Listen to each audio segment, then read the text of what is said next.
Clifton Branham was born on Cabin Creek in Letcher County, Kentucky, sometime during the year of 1861. He was one of 9 children born to John C. and Mahala Mosley Branham.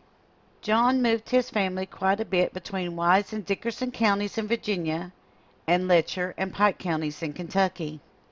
When Clifton turned 16 years old, he fell in love with his second cousin, Nancy Nan Branham. Nan was born on November 15, 1862, at Pound, Wise County, Virginia. She was one of 5 children born to Tandy and Martha Elizabeth Robertson Branham. The two eloped together because Nan's mother, Martha, was against the union sometime during 1877 to 1878. Martha felt that Clifton's reputation and their ages would not make a successful marriage. There are 4 children born to the marriage: Ida, George, Elsa or Lizzie, and Mima, who died at the age of 3. Ida would marry David Fleming. George would marry Maggie Vanover. After the marriage, Clifton then began moonshining and would often get into trouble with the law. This trouble would force Clifton to move his family quite a bit between Kentucky and Virginia. Also, during this time, Clifton would use the alias George Jones to see several ladies in the area. It seems that during his stretches away from home, Clifton never lacked for female company. From September 1880 until August 1884, Branham had joined with the Hatfield faction of the Hatfield and McCoy feud. During this time, he was involved in killing of 3 men, Mac McCoy, George Mounts, and Jim Mason, who were all on the McCoy faction of the feud. Mason would be killed on Blackberry Creek in Pike County. A peace agreement was made between the 2 feuding families, and Branham returned to Elkhorn Creek when it was over. Clifton Branham robbed and killed a man named Justis in October of 1886. After the crime was committed, Branham tried to escape the area. Branham was captured 2 months later in the state of Texas. After being returned to the state of Virginia, Branham faced trial and was given a 6-year sentence in the penitentiary. Upon his release, he returned to Elkhorn Creek. The often told tale is that Clifton, his brother Tandy, and George Johnson were hired by Ira Mullins to kill Henry Vanover.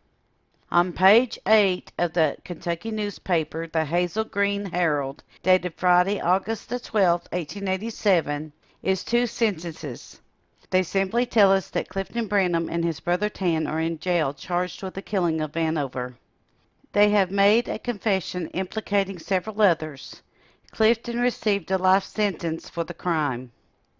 Tandy would later be released to an asylum as being judged as insane. For more information, please see the Henry Vanover story, The Untold Tales, Part 2.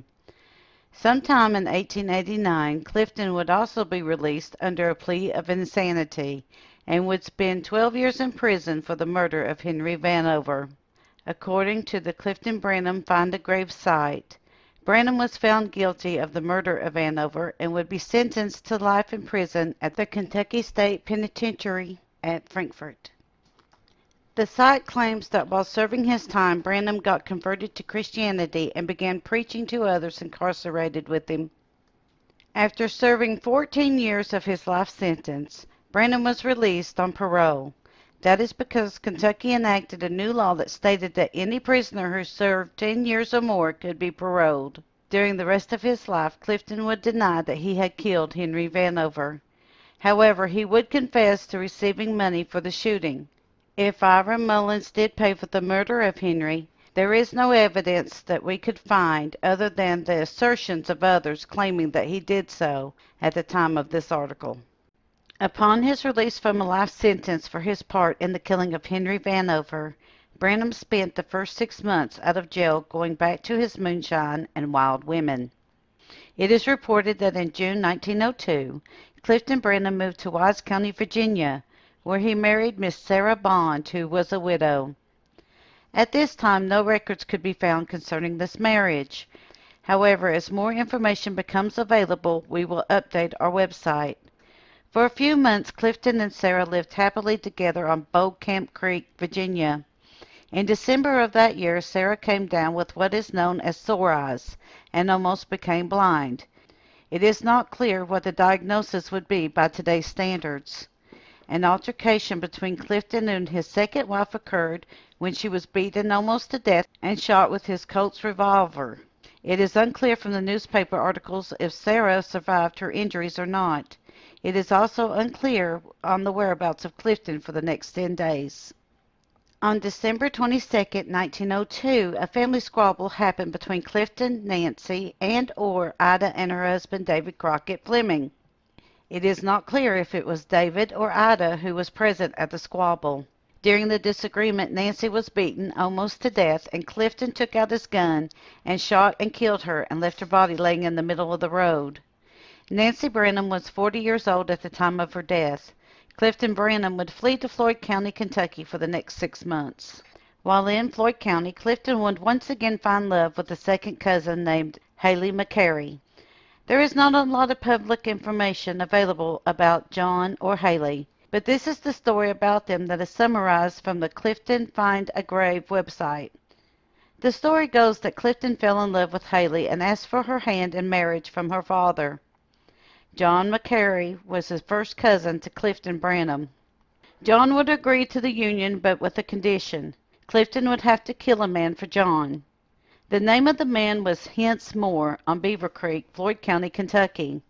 However, the story is told that Clifton did as he was asked. Clifton then married Haley.